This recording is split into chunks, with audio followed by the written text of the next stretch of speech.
மாண்புமிகு ஜனாதிபதி அனுரகுமார திசாநாயக்க அவர்களின் அர்ப்பணிப்பு மற்றும் ஆதரவுடன் உயிர்கொல்லி போதைப் பொருளை ஒழிப்பதற்கான நடவடிக்கையை அனைவரும் இணைந்து வெற்றிகரமாக முன்னெடுப்போம் என வடக்கு மாகாண கௌரவ ஆளுநர் என் வேதநாயகன் கோரிக்கை விடுத்தார்.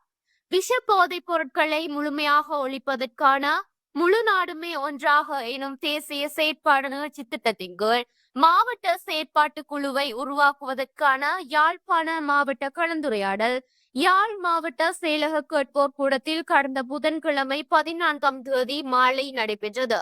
யாழ் மாவட்ட செயலாளர் எம் பிரதீபன் தனது வரவேற்புரையில் யாழ் மாவட்டத்தில் உயிர்கொல்லி போதைப் பொருள் பாவனையை கட்டுப்படுத்துவது தொடர்பில் இதுவரையில் எடுக்கப்பட்ட நடவடிக்கைகள் மற்றும் அது சார்ந்த புள்ளி விவரங்களை முன்வைத்தார்.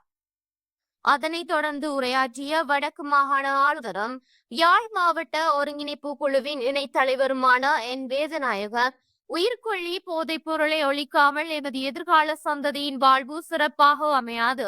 எனவே அனைவரும் ஒன்றிணைந்து இதனை ஒழிப்போம் என குறிப்பிட்டார். தொடர்ந்து உரையாற்றிய பொதுமக்கள் பாதுகாப்பு மற்றும் நாடாளுமன்ற விவகாரங்கள் கௌரவ அமைச்சர் ஆனந்த விஜயபால யாழ் மாவட்டம் போதைப் பொருள் பாவனையற்ற ஒரு முன்மாதிரி மாவட்டமாக மாறுவதற்கு அனைவரும் ஒன்றிணைந்து செயற்பட முன்வர வேண்டும் என கேட்டுக்கொண்டார். அதன் பின்னர் உரையாற்றிய கடற்றொழில் நீரியல் மற்றும் கடல் வளங்கள் கௌரவ அமைச்சரும் மாவட்ட ஒருங்கிணைப்பு குழுவின் தலைவருமான இ சந்திரசேகர் யாழ்ப்பாணத்தை மீட்டெடுக்கும் இந்த வேலை திட்டம் மிக முக்கியமானது. இதில் அனைவரும் கைகோர்த்து செயற்பட வேண்டும் என வலியுறுத்தினார்.